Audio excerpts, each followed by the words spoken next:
Greetings, wonderful audience. And this is the second session. Let me share my screen because then I don't have to remember what I'm going to say. This is the second session of the preparation for the CGEIT exam. It's the governance exam offered by ISACA. Fantastic exam. And just I'll let people introduce themselves. I'm Garret Grajek. I'm CEO of YouAttest. We are an identity compliance and security company. Take it away, Karina. I am Karina Klever. I'm the CEO of Klever Compliance, and we stand up governance programs and entire departments for companies, including all kinds of things, vendor management, incident management, change management, whatever you need management to roll up to a governance program. Hi, I'm Gilmore, SVP of Information Security for Change Lending in Anaheim, California. Fantastic. And what we're gonna do is, even though we did cover domain one, and we'll put the URL in LinkedIn chat. Domain one is, what is it, Karina, like 40% of the test? Yeah. Yeah. So we're gonna cover some more domain one questions today. And we'll have, and you know, we did some feedback. Karina talked to us and said, hey, you know, it kind of came alive 2 weeks ago when we did the question part, right? People were talking about the LinkedIn, they were getting involved, and we like humans, at least Karina does. So we will, you know, allow interaction and all that kind of stuff. So let's do that. We're going to go straight to the questions, and we'll talk about this because remember what we really have gathered here. I'm a product guy. I build products, but Karina is GRC, governance, risk, and compliance, and Kelly is real world cyber. I mean, he's managing these. He was the CTO when we worked together over at SecureAuth, and then a whole bunch of gigs since then. So he lives this stuff. Okay, let's jump into. We're going to skip over to 28, which is apropos because YouAttest is identity attestation. So, panel, which of the following is most critical to ensure that roles and responsibilities are properly executed? And I'll just, summarize: periodic performance reviews, key personnel having sufficient authority and resources, position sensitivity and assigned responsibility, or adherence to management policies and procedures documented. Take it away, Karina. You're nodding, so I'll let you go first. All right. So I'm going to add a little bit to this while everyone that's joined us votes online. So I'm going to say that roles and titles start in HR. And based on roles and titles is the only thing that needs to be used to grant privileges. Never, ever duplicate someone else's access ever, because it's not a person, it's a role that you want to mimic. So what I want to make sure for this particular answer, I'm going to go with B. And in order to make sure that personnel have sufficient authority and resources, that is really the most important thing to make sure that the responsibilities are properly executed. Kelly? Yes, I would agree. B is definitely my answer there. And just doubling up on making sure that it's very easy for someone to ask for an account to be created or rights to be given, and just duplicate X, just duplicate Jenny's. It happens all the time. We hear it all the time, and our response is, yes, I need you to be more specific, and you have to be more specific. If you allow that to happen, you get, authority. Your permissions grow and grow and grow, and then principal of least privilege is gone. So. I agree, 100%. Answer is B. So I have to ask, when you provision, do you create? Do you say, oh, okay, they're inside sales, therefore they get these roles, or do you modify on top of that, or is that how you start? Yeah, it's role-based. Yes, yes, everything's role-based. And Got it. anything on top of baseline access, you get that approval for, right? So now the auditors are happy because any elevated privileges have outside approval, outside of that standardized permissions that have been granted, right? So Yeah. if we could just leave this on for one second, I want to point out two quick things. Number D, yes, you always need to document, meaning you have to have your grid created in conjunction with HR, showing which role is associated to what level of permissions. But the question, so read the question, the last word is executed, right? So when you're executing, you're no longer documenting, you're executing what's been documented. And that's why we have number B is really the correct answer with this one. He is correct. And I hope the panel did great. Let's go to the next one, the audience. 29. What is the best describes the role of the board directors in IT risk governance? So we're talking to board. Ensuring the planning, budgeting, performance, and IT risk controls are appropriate. Assessing and incorporating the risk of IT risk management in the decision-making process. Ensuring that the enterprise risk appetite and tolerance are understood and communicated, or identifying, evaluate, and minimize risk to IC systems that support the mission of the enterprise. They're not all A, but A, B, C, or D. So let's give folks a second to answer this one.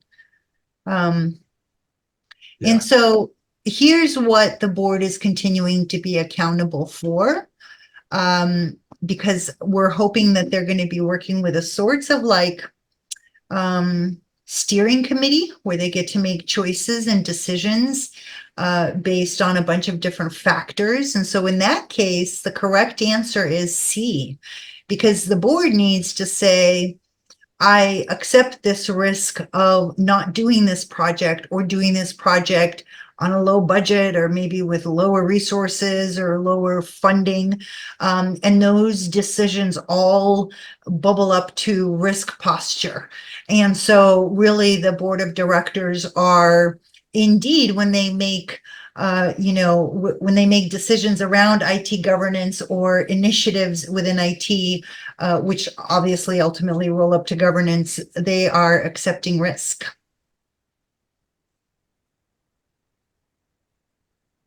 Right? And any thoughts on that, Kelly? Yeah, well, the answer is A, B, and D. Those are actually, as I'm reading them, those are more of what the IT department will be focused on, as opposed to what the board would focus on with respect to risk governance. So I agree. C would be ensuring that the appetite and tolerances are understood by IT, and that's the board. That is definitely a board role. Yeah, C is correct. C is correct. And I don't know why these all switched over. And hopefully the audience can see now. I think I wasn't sharing for a second, so apologize there, audience.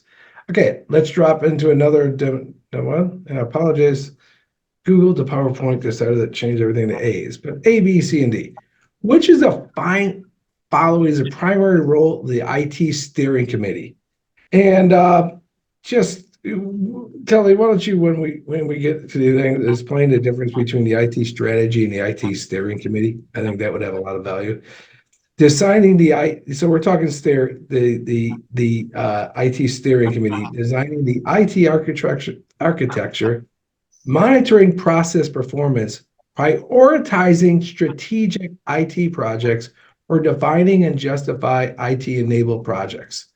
So just to go with the flow, Karina, take it away. We're talking about the steering committee.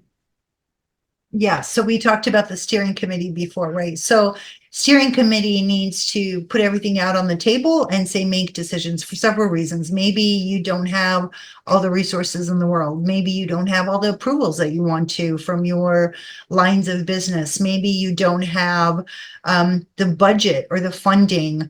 Maybe there's a workaround for something that got surfaced by somebody, and really the few people that are bothered, it's just easier to create this workaround until a better solution or a better platform comes in. So really, that IT steering committee, their job is to say, based on what we know of our environment, based on our limitations, based on our wish list, we're going to go ahead and consider all of those things when we do our prioritization of our IT projects. And so this is basically the decisions that they make when they sit around a table. And look, I've been on steering committees where there are literally 1,000 things in the queue. How do you decide, right? You can say it's based on money, it's based on who's yelling the loudest, it's based on the resources that we have available, it's based on something we promised a customer. Maybe we have to do this or else they said they'd walk. So these are all decisions that are important to you based on your operations. So I'm going to go with number C. I would Go definitely for it. Talk a little about the IT strategy and the IT steering committee, and then help answer. Yeah. Yeah, the IT strategy is a comprehensive document, that outlines what is the strategy for managing and leveraging the operational technologies within the organization, as opposed to a steering committee, which applies that strategy towards technology and the development or implementation of technology in support of the business strategy. So that's, to me, that's, boiling it down, that's the difference between the two. And again, C is definitely the right answer there, because it prioritizes, the committee prioritizes the strategic IT projects. And so this is already considering, just to add to that number D, that letter D has been done, right? So I've justified the fact for this project. I've defined it. I went down the hallway. I got everybody's approval. Yes, we need this project. Now that it's been identified as an IT project, it goes on to that list for that steering committee to make that final decision on. Got it. And team, it is C. It is absolutely C. It's the one that the virtual C we're seeing there. Okay, let's go to the next. A company is experiencing a drastic reduction in failed projects. This could be employing a stricter CIO when it yells more, a good governance practices when it smiles, increasing use of talented people, always things, qualified project professionals. And we'll go to the smiling Karina. So yelling never works. People get scared and run away. So let's take that one off the table right away, right? I mean, a lot of us are intimidated by us, and some people react more to it than others, but never a good ploy. Talented people, we could all use talented people, the more the merrier, and I think everyone's brilliant, right? But that in itself, when you've created a single point of failure with resources, it's also a very dangerous thing, because when they decide they don't like you anymore because you yelled at them, now you've put yourself into a worse situation at the end of the game, right? And sure, you want to run a project, sure, get a great PMO director and, it'll go like clockwork. But at the end of the day, all of these things roll up to governance. And these are things that you need to be monitoring in your governance program, which is going to have very specific measurement criteria as part of the overall delivery of a governance program. So the answer on this one is B. Good governance practices. Anything you'd like to add on that, Kelly? Just what Karina said was very to the point. Governance is the framework to which everything functions. If you don't have governance, things tend to fail. It's as simple as that. So I completely agree. B is definitely the answer I would choose. I've had a yelling CIO, so I know that doesn't work. And talented people are great, but if you don't have a plan for those people to follow, they're just not going to be efficient. You won't, your performance will be low. Your confusion will be high, and even a PMO isn't going to be able to help that situation. So, agree. Really adding more layers? Shocking yourself. Yes, outside the 60062 area code where I grew up in Chicago, yelling at people is not considered good management. Okay, there we go. And Kelly is a Midwesterner, but he's, as my son says, a nice Midwesterner. He's from Kansas. So there you go. Right, Kelly? That's right. Oh, good. I always thought that was funny. Okay, let's keep going. And I'm going to let Kelly go first this time. Which of the following activities is the most essential for ensuring resource optimization within governance of enterprise IT? Providing direction. Now, resource optimization, because I've been doing a lot of studying this and figure out how that is. So resource optimization is a big question. Okay, providing direction for strategic resources, defining guidelines for performance indicators, evaluating resource strategy against enterprise requirements, or establishing principles for management of resources. Go for it, Kelly. I personally thought there was a couple good answers here, but I'll let you go. Yeah, there are. Providing direction for strategic resources is, it is important, but it's also, it's kind of downstream. As far as ensuring resource optimization within the governance, right? That's downstream. You kind of got to look at the plan first. So we would be looking at, defining guidelines for performance indicators. Yes, but again, I think that's defining the performance of those guidelines. So that's kind of downstream as well. Evaluating resource strategy against enterprise requirements.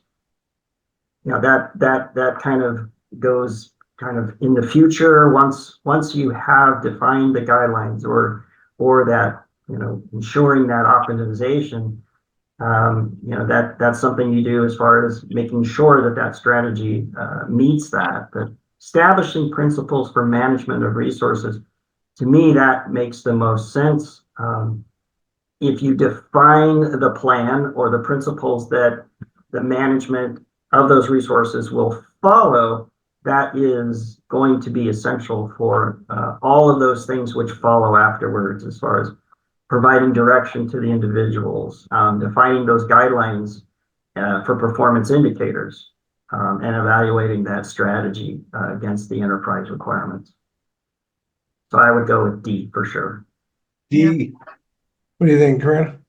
I'm going to actually second everything that Kelly just said. So yes, absolutely right. And I always say, not only do folks have to know what they're showing up for, but you have to know how to actually create that plan on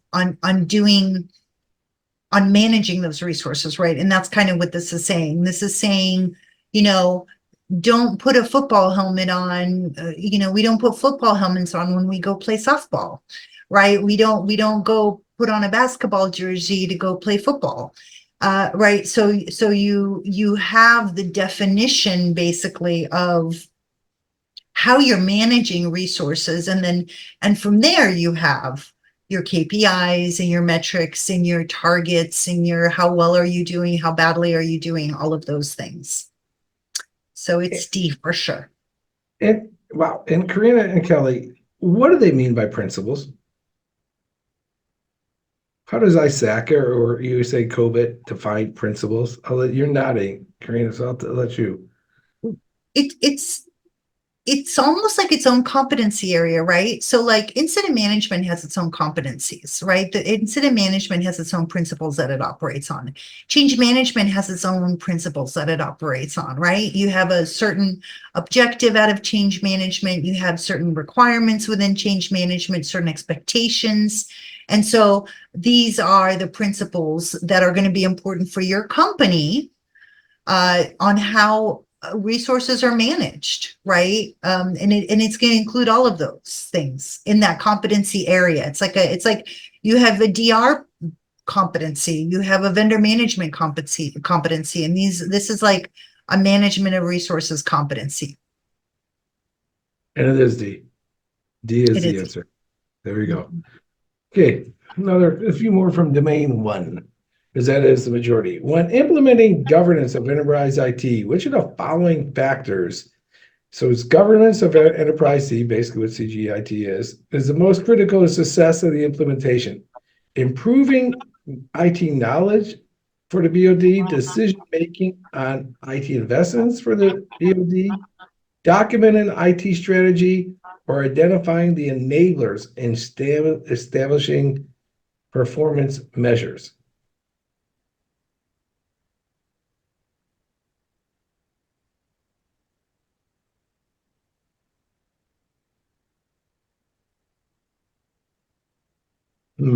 So just to clarify, I think I want to say that BOD is board of directors. Thank you.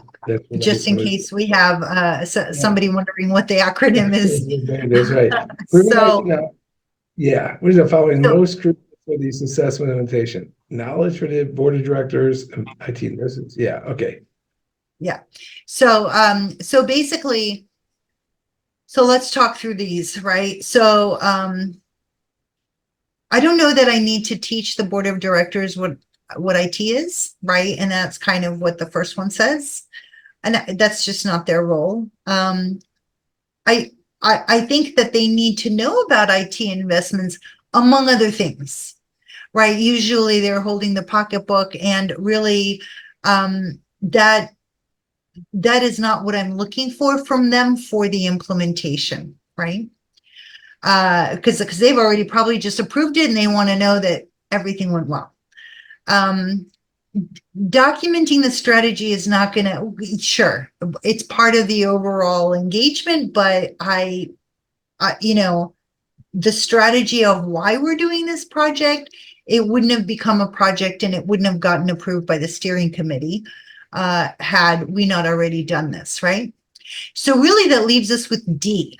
And here's why D is the correct answer, is because throughout that implementation, we need to define very critical measurement points. We need go, no goes. And this is kind of PMO 101, right? PMI stuff, where if anybody's been in the project management world, you want to make sure that you're figuring out what could throw you off. So you've identified your enablers. So if you've identified what's thrown you off, kind of in reverse, you're saying these are the things I need to make this project execute correctly and implement correctly. And then I need to measure along the way this implementation so that it executes well. Thoughts there, Kelly? The word enablers is always kind of a, you know, I look at enablers as your stakeholders, the people who are going to most support you and provide input, and through that engagement, you know, you can define those performance measures, those metrics. You know, the enabler is going to be the business, which is going to drive the demand, which is then going to, you know, on downstream provide, you know, give you what you need to know in order to meet the business objectives or goals. You know, you have to do these certain things, and those are your performance measures. So yeah, D makes absolutely the most sense to that. As far D as is the right answer. Can you expand a little on stakeholders? Because CGIT is all over stakeholders. Sorry, me or? Yeah, no, I was going to take you, Kelly. Sorry. Kelly, yeah. Stakeholders. Yeah. Yeah. Well, stakeholders can be members of the board of directors, business unit managers. They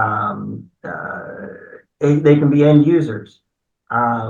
They can also be, you know, if you're depending on what you're dealing with. If you're dealing with a project that's outsourced, you know, the outsourced vendors themselves can be part of the stakeholders. So It's really, I think whoever has a vested interest in the, policy, procedure, the direction, or the project itself, IT is moving, trying to implement, or if it's a policy, trying to implement, or if it's a project, trying to deploy, X, Y, or Z, and whatever resources are required. Or it can be a customer or a potential customer as well, a Especially in stakeholder. the sales environment. Yeah. Mhm. Perfect. And yes, it is the enablers. One thing about the test, because it's real big on enablers and real big on stakeholders. So that is the right answer. All right. This is a good time to switch off to the second domain. So watch what I can do. I'm just so good at this. Good. Here. And I hit it slide. All right. And the second domain is titled IT resources, which industrial engineering should do okay. CGIT, I think, okay, let's go. All right. All right. So can I really quickly, can I define IT resources for a minute, just as we go through this? IT resources are always referred to one of three things. We actually had a training session earlier today where we went through this. IT resources are always people, process, or technology, right? So these are the industry accepted and standardized kind of things that you talk about when you talk about resources. So I just kind of want to scope that as we talk through this. That's great. Okay. So question one of domain, and I am showing, yes, I am showing. How does the governance function best ensure that the project resource gaps are identified? Resource gaps. That's what it is. IT requires reporting on return on investment. IT requires reporting on net present value. IT requires reporting of process maturity. It requires reporting of earned value. Which one of these? You want to go, Kelly? No. Okay, I'll go. That's fine. I'll go. So look, so when you're putting money into a project, there's a dollar ROI and then there's an earned value, right? So if we look at the options here, process maturity, sure, that's fine, but that's really not gonna have a direct impact to my resource gaps right now, right? Net present value, okay, maybe my product is worth 3 million, right? But I want it to be worth significantly more later. So having a gap that I know about right now, okay, but it excludes B, right? That's what you use to make the actual project valid, an improvement of it you want to make valid. A is really just about the dollars of the project and the improvement of the project. The earned value is really, so let's say I take $3 million, I make improvements, it's now worth 5, but 10 years from now, it might be worth 50. And had I not made those improvements, then I would still be at 3, which might roll up into a smaller amount. So these are all just hypothetical, for example. So really, what you're wanting to show is that target earned value as you're highlighting resource gaps. And this is what's really important for those IT resources, right? Either the technology, the process, or the people of it. So it's D. It's D. Yeah. Any thoughts on that, Kelly? What Karina said makes a lot of sense to me. Earned value is the key word in that when it would talk about resource gaps. I know especially in the writings, the CGEIT writings, it talks about earned value and describes earned value in there. So that I'm not nearly as versed on that as Karina. That was going to be my guess, but I'm not as far along as Karina on this. So thank you, Karina. And it is D. Can you explain for the audience earned value versus net present value? So net present value is, okay, you bought a house 20 years ago for $100,000. The net present value at the time was $100,000. You bought it for market rate. But now it's been 20 years, right? And now that house is worth $1 million. So what ends up happening is when you buy the house for $100,000, your projection in that equity gives you basically the earned value, right? So you can buy the house for 100,000 and say, you know, in 20 years, this is going to be worth $1 million. I know right now net present value is 100,000, but down the line, it's going to be way more. So we want to do these investments and we want to have these resources help us with our project, because do you want to walk away from $1 million? So now you're using that $1 million in the future as your bargaining chip. Not today's 100,000 that you bought the house in, but that future number. Does that make sense? Yeah, that was about it. If you put me on the spot, I would not have got that. So that was good. It is D, earned value. Okay. Okay, question 2. The most appropriate reason for outsourcing IT is to optimize resource allocation, minimize risk associated with IT, ensure that benefits are realized, reduce investment in IT infrastructure. Take it away, Kelly. I'll let you guess first. I know a lot of people that, anything they can do to reduce investment in IT infrastructure would be an appropriate reason for outsourcing. However, I don't agree with that particular stance. Outsourcing is not going to minimize risk associated with IT, so I can't go with B either. Ensuring that benefits are realized might be a reason to outsource or bring in consultants, but I don't believe that is the most appropriate reason to outsource. So I would definitely go along optimize resource allocation as being the best answer there. And Karina? So, can you let me go on a bit of a rant for a sec? Please, by all means. The audience So- That's why we're here. Exactly. Please remember that when you send your data to one of your vendors, you're still accountable for it. Okay, Yes, you're that accountable. is a IT question. So take You're note. accountable for, governing and managing that vendor that you're relinquishing some of your data to. And let's remember NIST: data processed, data stored, data transported. So if any of your data is getting processed, transported, or stored at a vendor's, you're still accountable for it. It's still your data. So you need to ask the really tough questions. And because we're all data hoarding right now, right? What are you doing with my data? How often is it backed up? Right? Where are you storing it? Do you send it on to any other vendors? I don't want to make this a vendor management discussion. However, where that's important is when you begin outsourcing, right? And so when you start outsourcing and you say, I'm going to take this entire competency area and throw it over the fence without the proper management, it's kind of a dangerous area to be. Now, the correct answer for this is, just like Kelly said, it is for optimizing resources allocation. But while you're doing that, you need to make sure to have a really firm grasp on your governance and how you're managing that vendor that you've outsourced to.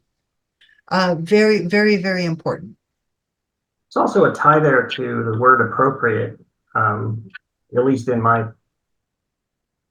from my position. It's like the word appropriate meaning, is it appropriate to outsource a particular action? Right. Or whatever you would outsource for. Is that part of your IT strategy? So that's kind of another piece to it, that is outsourcing the right decision for this particular situation, or is it not? And but again, optimizing the allocation itself, the resource allocation, makes the most sense here, as far as the options available. Right. Yeah, it's a This particular situation, or is it not? And again, optimizing our allocation itself, the resource allocation. Getting an echo here. You're an echo. One Right. second. Yeah, it's a situation. yeah. Where's that echo coming from? Is it gone? It's gone now. There we go. Oh, good. And that was a optimized resource allocation. We're good.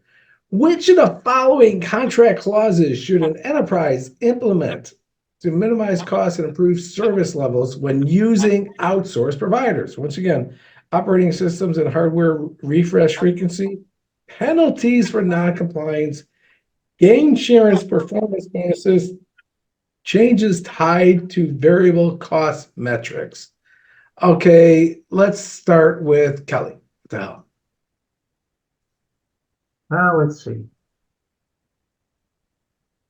And contract clauses should an enterprise implement to minimize cost and improve service levels when an outsourcing provider. All right, operating systems, hardware refresh frequency. Yeah, I don't think that's really what would be considered, minimizing costs and improve service levels. That's not in that area, in my opinion. Penalties for non-compliance, very important, but again, probably not very important for minimizing cost and improving service levels. Gain sharing performance bonuses. Okay, that's definitely not going to minimize cost, but it could improve service plans. So that's kind of an iffy one there. Changes tied to variable cost metrics. That definitely seems to me to be the right answer when considering, implementation, which of course your goal is to minimize cost and to improve those service levels. Karina? I'm actually gonna I have a lot of opinions on contracts. Great. Is there a few? So please check for the following in your contracts. Number one, check for breach notification clauses. Number two, check for data handling provisions and third-party company usage at your third party, right? So now you're talking fourth party, fifth party. And also please make sure that there are some sort of very specific concrete deliverables that are detailed in this contract so that you don't sign something and then this vendor disappears for 3 to 5 years or 36 months, however long your contract is written for. So I'm going to go with C is the right answer for this one, to be positive, because I want to say to this vendor, hey, if you do everything right that we agreed upon, if you give me the QBRs and if you give me the reports that I'm going to be using for my, audit cycles and as passive evidence collection, if you're getting me everything that we agreed to, I'm going to give you performance bonuses. So it's kind of the opposite of the penalty for the non-compliance, which you could definitely, you want to penalize them, but you want to actually approach this from a positive perspective and say, hey, we're getting married here. We want to be in good terms. We have so many wonderful ideas that we want to, execute together on and conquer the world with. So we're going to go ahead and do performance bonuses. I like that approach, and I want to change my answer. Okay. Because I think because everything else should be included, right? I mean, B and D should be included in a well-written contract. It doesn't matter whether or not you have that service or not from the vendor you're hiring, but you want to have performance targets and bonuses involved with your contracts, is what I think. That's a new concept for me. It probably is a new concept for a lot of people as far as performance bonuses for outsourced resources. I until this training, I really haven't heard much about that in my world. New to me too. And the answer, according to the ISACA CGEIT, their stuff is C, the gain sharing. So congrats, right? Yeah, I thought it was going to be the D. Okay, which of the following best determines sufficient resources exist to meet strategic objectives? I guess is the mechanism. Resource availability analysis, project risk analysis, gap analysis, or resource turnover analysis. Go with Karina first. Okay, so let's talk through these. So you've established your plan, right? You have your strategic goals, and now you're establishing your plan for how to make sure that there are sufficient resources, right? So we can do an analysis of the resources, and that's great. And some people have weaknesses, some people have strengths, some people are going on vacation, some people are on another project, whatever is the scenario, right? The analysis is fine. But that's not going to tell me really if I have everybody that I need. I have an analysis on the people I do have, but are they really everybody that I need? I can look at the project, which is what letter B is. Okay, that's cool. We want to do these 10 things, and we want to have this over here, jump up and down, and this over here do a few somersaults. Super. So I've analyzed the project. Still doesn't help me with figuring out whether or not I have the people that I need to execute on this project. Resource turnover analysis, you need to get, once you're in the project and it's been executing for a while, now you're wanting to know if that yelling CEO down the hallway is making everybody leave, right? That's your turnover analysis, right? That's not what you need to know to do to figure out, do I have who I need to execute on this project? So really, process of elimination, the answer is C on this one, my vote. Yeah, I would definitely agree. Gap is the key word in how I view this. And if you're looking for whether you have sufficient resources, how available a resource is important, but it's not the entire game. The project, of course, has risk, and having that analysis will, of that risk, will also identify what resources you need or resources you don't have. But resource turnover analysis is, again, what resources you don't have. So being able to put a report together, a gap analysis report, is key to understanding all of those elements to identify what resources are sufficient for the project to meet the objective. And it is C. Right. Okay. Number 5, in order to ensure that IT department's employees work to achieve enterprise goals, it is most effective to train staff to escalate concerns, incorporate strategically aligned objectives in performance appraisals, set up dual reporting lines, or incorporate personal development goals in performance appraisals. And the thing is, we want to get employees to achieve enterprise goals. Of these 4s, what's the way that we should do this? And I'll let you take a crack at it, Kelly. Achieving enterprise goals, training staff to escalate concerns is important. but that definitely is not the most effective way to do that. The set up dual reporting lines, functional and managerial communications, of course, are key to, how a team works to achieve the goal. But again, not the most effective piece there.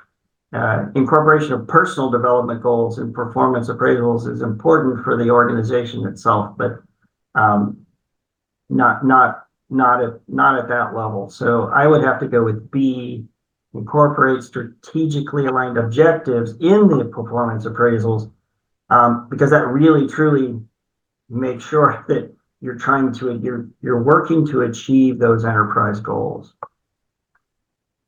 So all I think about this one is that annual review, right? It's almost like the annual review took the slide and just made it its own, right? So you sit down with your manager and the manager says, your performance was great. Your this and this was great. Your this and, oh, you didn't learn the pickleball well enough with the personal development goals. Well, I'm going to ding you for that one just a little bit because you wanted to do better at pickleball. But here's how the company did, and here's how you align to the company. Now, there's a feed-in that's really important to this. You have established targets for your workers that are aligned to those goals so that they know what their target even is, right? So that's kind of part one to that. But really, part two is you want to take those goals and you want to make sure that that once your workers know what the expectations are, you are partially reviewing them against those targets. That's pretty important. And so in that case, that would be B. B is the correct answer. B is the correct answer. Incorporate strategically aligned objectives and performance appraisals. Okay. Which of the following approaches helps to best manage the IT risk associated with the outsourcing of IT services? Once again, outsource IT resources and trying to manage the risk. Defining specific service level agreements in contract. Communicating the outsourcing security policy to all vendors. Conducting background checks at third party. Or appointing a consultant to oversee the outsourced services. Leave that up there for a sec. Karina, take it away. Take it away. I'm sorry. Love your enthusiasm. Contracts. I love contracts, right? I love talking about contracts. I that's good. This is such a huge failure point for us because as IT leaders, we don't get involved enough, and we throw it over to legal and they check for everything and they come back and they're like, good to sign. You got to remember what they're checking for is not what you're checking for, right? Get involved because they're checking from a completely different perspective of how you're going to be using this vendor. And it's so critical to make sure that you have very clearly defined targets that say, here's how you succeed, dear vendor. Here's what I'm expecting of you. I'm expecting a report once a week, once a month, a QBR, some report, numbers. When you get your SOC 2, you're going to send it to me. I want to know whatever that thing is, have it in the contract, because if it's not in the contract, it doesn't exist, right? So, and because what if at the vendor side, the guy that you were always talking to, well, he goes off and he gets another job and the replacement says, I read the contract. I don't have to give you anything. Right. So the answer for this one is A, by far, because you want to define those targets just like you do for your staff. Here's our targets. Here's the project you're on. Here's how you succeed. You want to define the same thing for your vendors, and know and make sure that you've clearly let them know how they're going to succeed. It's a short window, net. It's 36 months. 6 months before that contract is up, after 30 months of working with this vendor, you need to set yourself a trigger that says, I'm going to look at the reports that they gave me or they didn't give me to make a decision on whether or not I'm going to stay with this vendor, Or if I'm going to go look for replacement so I can do a parallel deployment, right? Or I want to sever my engagement with them altogether. It's only a year in, but they're not fulfilling their requirements, and it'll give you the opportunity to say, you're out because look at the things you promised me, not verbally, in the contract. And here's how you didn't fulfill those obligations. And so the answer on this one is A. Yeah, Kelly, thoughts? completely agree. That is the most or the best, as it is capitalized, their way of managing IT risk. B and C are all, parts of it. They should be included. Appointing a consultant to oversee the outsourcing services. Now, I'm sure that's done somewhere. It wouldn't be in my world, but okay. But yes, the service level agreement is key to making sure that you get what you're paying for. And I couldn't agree more about the focus of the legal team. It does not have anything to do necessarily with IT risk. That's not what they're looking for. They're looking at corporate risk. They're looking at contractual, how do we terminate? If they don't meet the SLA, how do we terminate? What is the term of the contract? So yes, absolutely agree completely with 100% what you said, Karina. Yeah, it's a 100%. Basically, and granted that the CGIT definitely has your back on this stuff, whereas the contracts are the most important and have it all in there. Yep. Okay, which of the following activities is the most important when developing a resource management plan for availability of IT resources? Assessing IT risk scenarios associated with resource unavailability, mapping IT resource supply with business demand, considering outsourcing options if skilled resources are not available, and identifying resource unavailability against demand. Pause a sec.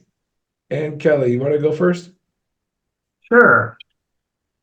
Well, we're talking about availability, IT resources availability. So if you're identifying resource unavailability against demand, you're late to the game. You're not going to be. It's not going to be the most important piece, at least in my opinion. Considering outsourcing options if skilled resources are not available. Again, if your skilled resources are not available, availability of those resources is sincerely at risk. So does not follow the term of most.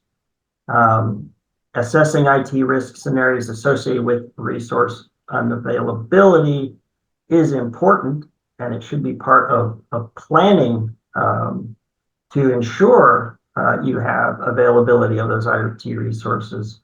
But in my opinion, the most important piece is B, mapping the IT resource supply with the business demand, or in other terms, criticality. From my aspect, from my world, that would be business criticality, and that which, the business needs this, therefore it must be available. Karina? So I'm gonna sprinkle a little bit of capacity management on this as well, right? So if you're told you're going to grow in size 500% over the next 3 years, right?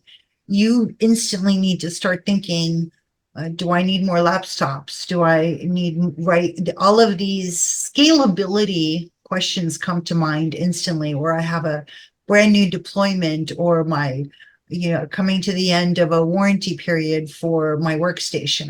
I mean, whatever is that thing that happens, right? So I'm going to agree with Kelly 100%, because you need to look at that business demand first, right? So your primary objective in saying, here's who's available to support the company, really is you have to understand what that demand is from that company, what that business demand is.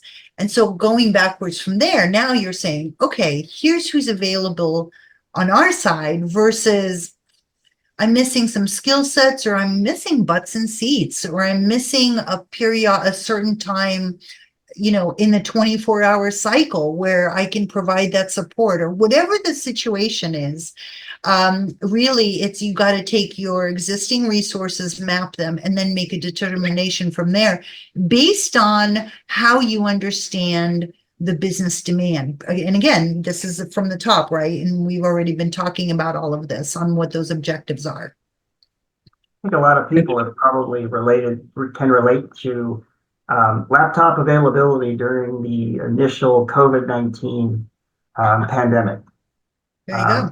To me, that's a perfect example of the companies who were either had inventory or saw it coming and saw that demand for future, and were able to map that resource, the supply of that resource, got ahead of the game. Those that didn't had to work with some very inferior laptops. Right. That's a good one. That's a good one. Yeah, it's B. And I think, when I'm reading these or whatever, once it's just say, business demand, it's like, that's what the CGEIT is all about, is actually making sure that IT is focused on what the businesses actually need. All right, probably time for one more, or maybe we'll see. Balancing the cost of critical assets with the required quality of service is critical to successful value delivery, risk management, performance management, or resource management. Dun, dun, dun, dun, dun, dun, dun. Kelly, I'm going to let you go first because this is too much of a layup for Karina. My answer is A, value delivery. Because that's what we look at constantly when you're balancing the cost of infrastructure assets. That's quality of service is critical, and to be successful, you have to look at the value of delivery, risk management, performance measurement, and then resource management. Those are all kind of parts and pieces to it. But the high level, the high level answer is value delivery. And Karina, you can probably explain it much better than I. Well, no, I mean, that's exactly right, right? I mean, and again, we were talking about this earlier today in a training session, and I'm only going to use the example where we would open up a brick and mortar store and it would take us 6 to 8 months, many moons ago, right? And we would start looking at the moving pieces that are involved, right? Your cable provider, your rack provider, your server, where are you getting it from, your pin pads, your registers, the entire POS, everything, right? So now you're looking at these Lego pieces, but when you're buying in onesie twosies, nobody wants to give you a discount. They're like, damn it, stop calling me again. I'm available in 3 weeks, right?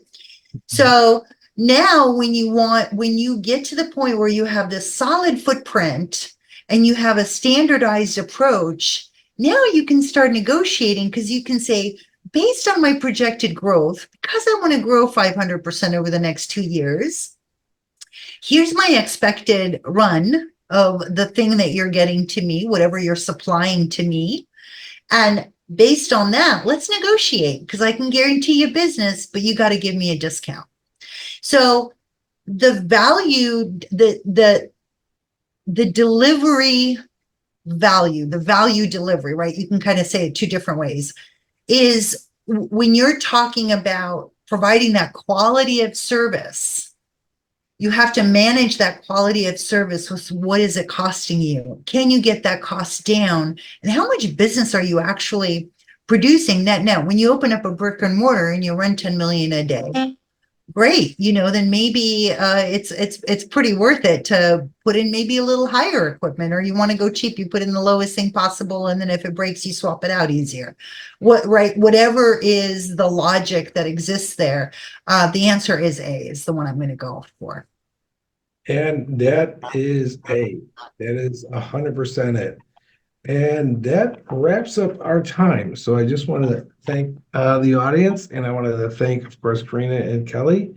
and let you all know that we're keep cranking on this. I'd say what I've gotten out of this is a whole new way of thinking. And I know, Karina, you've been COVIDized in a good way, right? So you think the way they think and all that, and that's good, you know? And Kelly, this is your daily life. This process, this CGIT studying and our discussions helps me as a product builder understand the people in Kelly's shoes better. What are they really faced with? What is the task of IT? The task of IT is not just to get the report, but actually the report to have value to the business, et cetera. So that's my final words, and I'll let you guys anything you want. I find that this training really helps me better understand enterprise IT and the priorities and how to really understand what, you know, from a business speak perspective, you know, how to make that relationship between the business language and what IT delivers, and the importance of that. So that's where I get the most out of this. Yeah, a lot of questions. The answer is value, straight out. That's a good point. And Karina, of course, the final words. Final words is if you're an executive, if you're a board member and you need to know what to look out for and what to ask for, this is really your guidebook, because this is what's going to tell you how to gauge that level of success and what kind of metrics to ask for. Because a lot of people don't really know. If they're not given reports, they don't know to ask for them. This is really what your ask ought to be. See you guys in 2 weeks. 2 weeks. All the best, y'all. Thanks a lot. Bye, guys.